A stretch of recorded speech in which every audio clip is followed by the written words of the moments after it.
death, dying, and mourning were very different in the 1800s. Okay, so there were some practices that I think we should definitely bring back, and there's some that I'm glad we left behind. So don't forget, while you're watching this video, leave in the comments some of the traditions that your family does when your loved ones die. So back in the day, almost everyone died in their home. There was not a hospital to go to die. So you were dying with your family in your home, and that was the normal thing. Back then, death was not a medical event. Death was expected, even though it should be expected now. Back then, it was more normalized and it was more expected.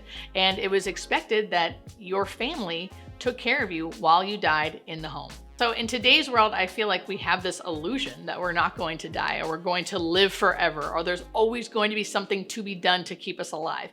And back then, that's just not how they thought. The families knew that they would be caring for their dying loved ones in the home, and then the community knew that they would have to care for that family. So everyone was kind of coming together and caring for each other during the last phases of people's lives. So this first picture is of a woman, as you can see, lying in her bed in her bedroom. Her family likely cared for her until she died in the home. They likely washed and cleaned her body, dressed her, prepared her in her own bed for a public funeral.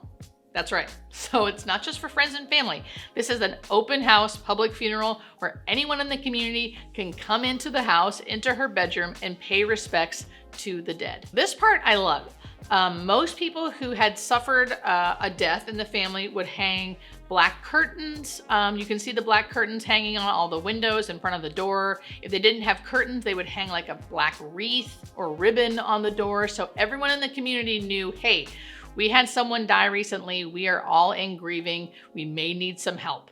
And then the communities would come through and help the family, whether it's with cooking or cleaning or just visiting and making sure that they had enough support. I love this. There's probably many reasons for this. I mean, back then the communities were smaller. We were in smaller towns. Now we're more expanded. We're in big cities. We're more individualistic. I don't think this is anyone's fault. It's just sort of how our society has changed over time. But we could get back to this, I think, if we became a little more open with the fact that we are grieving. I mean, I think most people who are grieving now don't have a way to tell people they're grieving. This was a great way to not have to say anything, but just sort of show the community, hey, we are in grieving and we may need help. Okay, this next picture is wild. So as you can see here, I don't know if you know what you're looking at, but you're seeing two parents and then like a teenage child in the middle. Now, in the 1800s, in the Victorian era in the UK, photography was becoming like commonplace where anyone could get their pictures taken. And what they would do is when their loved one would die, they would take a picture of them with their dead loved one, like here, and then they would display this in their home for everyone to see. So here are two parents with their dead child. And the reason why the young girl looks so crisp and clear in the picture and they look a little blurry is because back then, the exposure time to take this picture, it was hard to sit still for that long, but the dead person was very still. So they would come out like crystal clear and then the alive people would look a little blurry. So to me, this is, I mean, who am I to judge? It's a little creepy to me, but this was commonplace. They would get pictures with their dead loved ones and they would put them in their house to remember them by. So this one is perfect too. As you can see, there's like a young child sleeping in the middle of the floor with the family around this young child sleeping. This child that's sleeping is dead. And this is all of their family taking a picture with their dead relative to, again, place this in their home. A lot of times with children, when they would die, which was very common back then, many children died young, they would place them on the floor or like in bed sleeping, like they were sleeping, and then they'd all pose around them and take this picture. And then again, hang it up in their house in remembrance of the person. Okay, this is the last picture one, and I think is the most creepy. So, like I said, many children died back then, and many families were having lots of children for that reason. So you'd have like 8 kids and 2 would die. So in this picture, I don't know if you can tell, but the littlest child has died.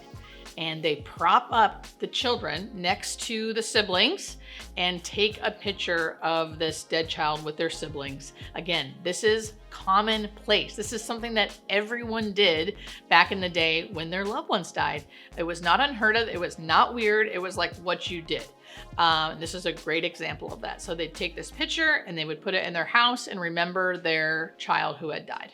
I think this stuff is so fascinating because it's important to see how we once viewed death and how we once thought something was so commonplace and so normal and how we grieved, right? To see how we do it now.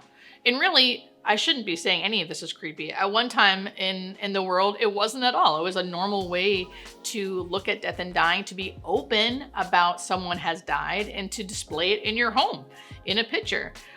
We don't do that now, but that's not to say that one is better than the other. I think it's just interesting to look at what it was like, how it's changing, and how it will continue to change. Okay, so this one I can get behind. So they also used to take someone who has died, they would take their hair and then they would make jewelry. So in this picture, this woman has a watch and I think she has a bracelet. And the bracelet and the watch band are both made out of her loved one's hair. And this was a commonplace thing too. They would take the dead loved one's hair and make pieces of jewelry so then their loved ones could wear them. This is my probably favorite one. This is another piece of jewelry. This is earrings. You can see that they're all like grape-like shape, and the grapes of these earrings are the loved one's hair. So again, this was something people would do to memorialize their loved one. They'd take their hair, they'd make, sometimes they'd make artwork with it, sometimes they'd make jewelry with it.